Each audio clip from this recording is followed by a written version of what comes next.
Pois é, como é que funciona quando eu faço as orações? Eu faço as orações e aí Deus tem que ouvir todas, Deus ouve a oração de todo mundo, é uma bagunça esse negócio, todo mundo pode orar, Deus tem que responder todo mundo. Essa aí é a pergunta da Sueli.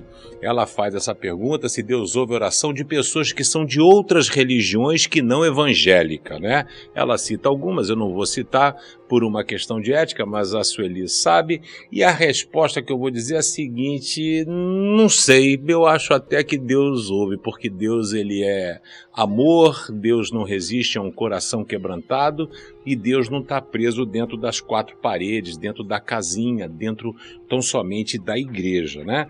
E aí o texto que é utilizado, que foi sugerido, João 9, verso 31, diz: sabemos que Deus não ouve pecadores, mas ouve o homem que o teme e pratica a sua vontade. Se não ouve pecador, eu tenho uma péssima notícia: ele não ouve a minha oração, ele não ouve a sua oração, ele não ouviu a oração de Davi, ele não ouviu a oração de Abraão, ele não ouviu a oração de Moisés, porque, segundo Paulo em Romanos, diz que todos pecaram e destituídos estão da glória de Deus. Nesse contexto, Jesus está tendo um bate-boca com os fariseus porque ele tinha curado um cego de nascença. E aí ficou aquele negócio, como é que curou, por que curou, etc.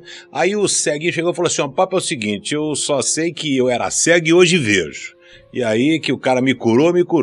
E aí Jesus, quando fala essa questão dos pecadores, ele está falando que os pecadores, nesse contexto, são aquelas pessoas que estão longe de Deus, que não dão ouvido a Deus, que não acreditam em Deus, que não confiam em Deus, que não é o caso de todas as religiões, né? Ou seja, o islamismo, o judaísmo, o cristianismo tem o mesmo Deus, né? Ou seja, Alá é o mesmo Deus, é o Deus de Israel, é o Deus do cristão, né? E aí como funciona essa coisa toda? Então a gente precisa entender que Deus vê o nosso coração. Então não pode impedir um cara que de repente tem uma vida mais torta, sei lá, o que é que seja, mas ele se joga aos pés do Senhor, levanta um clamor e Deus vai ter misericórdia dele.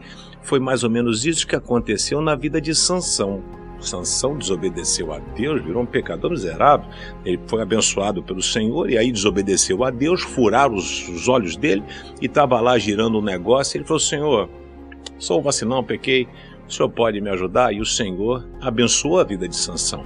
Jonas também fugiu do Senhor e lá na barriga do peixe ele orou ao Senhor e o Senhor então colocou ele para que ele completasse a sua missão. Então a gente precisa entender o seguinte: eu preciso olhar para a minha vida e eu ter uma vida que seja transparente, porque o Senhor conhece o nosso coração. Conheço muita gente que está dentro da igreja, mas está muito longe de Deus, né? Estar na igreja não diz que eu não sou pecador. Todos nós. Igreja é ajuntamento de pecadores que estão buscando a imagem e semelhança de Jesus Cristo, serem pessoas melhores. Então a resposta é: eu acho que Deus, ele pode ouvir sim a oração, porque Deus amou o mundo. Deus não amou a igreja batista, a presbiteriana, as igrejas evangélicas. Deus amou o mundo, né? E aí ele tem um projeto. E às vezes nessa oração que esse cara que nunca foi evangélico faz e Deus atende, é ali que ele se converte. Olha que coisa linda, hein? Né? Então fique tranquilo quanto à nossa vida, que a gente possa ter uma vida de oração ao Senhor, sabendo que somos pecadores e somos movidos pela graça e a misericórdia do Senhor para ouvir a minha oração, a oração do Pedrão, um pobre e miserável pecador.